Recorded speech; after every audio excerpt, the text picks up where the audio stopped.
आपके लिए लेके आया हूँ एनएससी कोचिंग सेंटर की तरफ से उपसर्ग।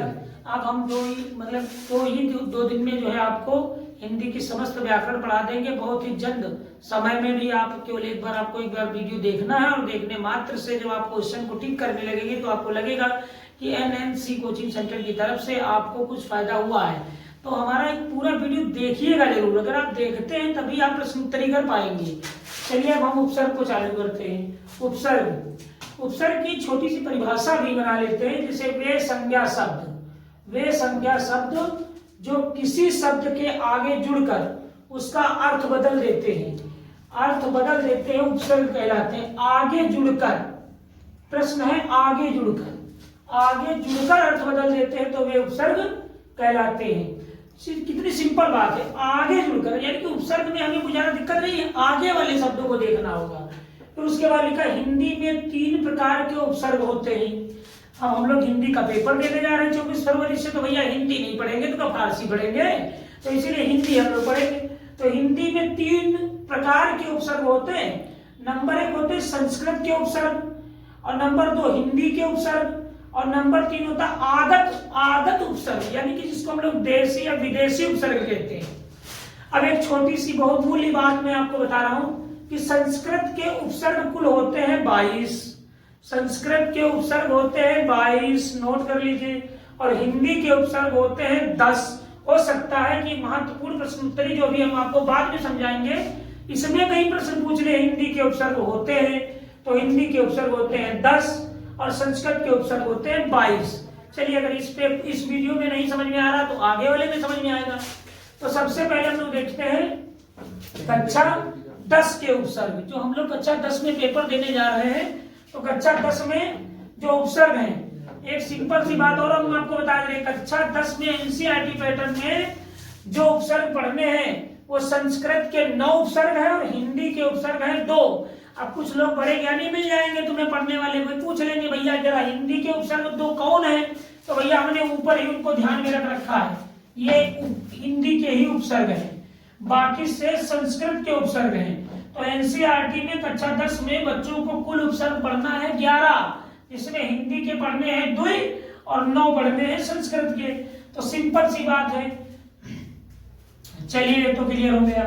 अब उपसर्ग जैसे हमने शब्द लिखा आ, अन, अधि, अप, अन, उप, सह, निर, अभि, परि, सु, ये 11 उपसर्ग हैं। इन उपसर्ग को आपको शब्द के आगे देखना है। जैसे आ का बना लो भैया, आ का बनेगा अनाथ, आपने अनाथ बनाया, अरे अनाथ। अब अनाथ में आगे शब्द क्या लगा है, आ, अनाथ। अब जैसे लिखा अन उपसर्ग का बनेगा अनमोल, उपसर्ग है, तो इसमें भी शब्द आगे देखना है। अधि का बनेगा अधिकार शब्द में आपको आगे देखना अधि। अप में क्या होगा,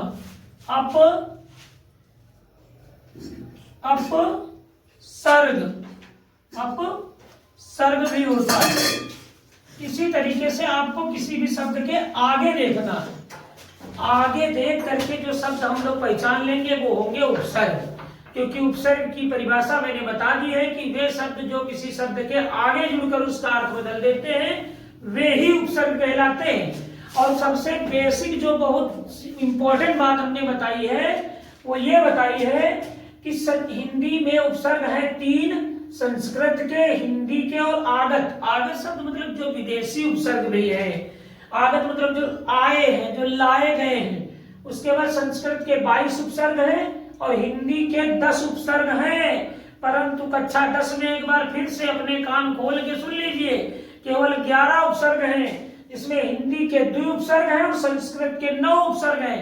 यही वो 11 उपसर्ग हैं, इनको आपको देखना है और इनसे 2-2, 3-3 शब्द बना लेना है और आसानी से आप अपना उपसर्ग वाला प्रश्न भी कर लेंगे। कोई खास ज्यादा दिक्कत वाली बात नहीं है। अब हमने यहाँ पे कुछ महत्वपूर्ण प्रश्न लिख रखे हैं कि हमने इतना पढ़ाया, आपको समझाया, आप समझने के में क्या आपने समझा है इसके माध्यम से आप देख लेते हैं। जैसे मैंने लिखा उपकार में उपसर्ग होगा, उपकार में उपसर्ग होगा, तो जो अप नहीं, निर नहीं, उप या अनु, तो आपको उपशब्द तो दिखाई दे रहा है ना। वे शब्द जो किसी शब्द के आगे जुड़ जाते हैं, तो आगे कौन जुड़ गया? उप जुड़ गया। तो आसानी से आप समझ गए कि भैया उपकार में उप जो है वो क्या है? उपसर्ग है। इसी तरीके से परिवार में उपसर्ग क्या होगा? तो परिवार में आगे शब्द क्या लगा है? परि। तो आराम से सु, अधि, आ या परि, तो आप चले जाइए परिवर्तित कर दीजिए। आप जो ओ मार्कशीट मिलेगी उसमें बहुत आसानी से आप उपसर्ग जैसे प्रश्नों को भर सकते हैं। अरे भैया उपसर्ग ही नहीं बल्कि 20 क्वेश्चन को भर सकते हैं। बस केवल आपको पढ़ना है। एमसीक्यू क्वेश्चन के लिए आपको LNC कोचिंग के सभी वीडियो अगर आप देखते हैं तो आसानी से आप भर सकते हैं। अब लिखा है हिंदी के उपसर्ग होते हैं, हिंदी के उपसर्ग होते हैं। अब कुछ बच्चे ये ना सोच ले NCERT में 2 होते हैं। भैया NCERT में जो हम कक्षा 10 में तुमको पढ़ना है तो 11 पढ़ना है, जिसमें 2 है हिंदी के, 9 है संस्कृत के। लेकिन यहाँ पूछ रहा है हिंदी के उपसर्ग होते हैं, तो हिंदी के 10 उपसर्ग होते हैं। इसलिए आसानी से आप टिक कर लोगे, कोई दिक्कत नहीं।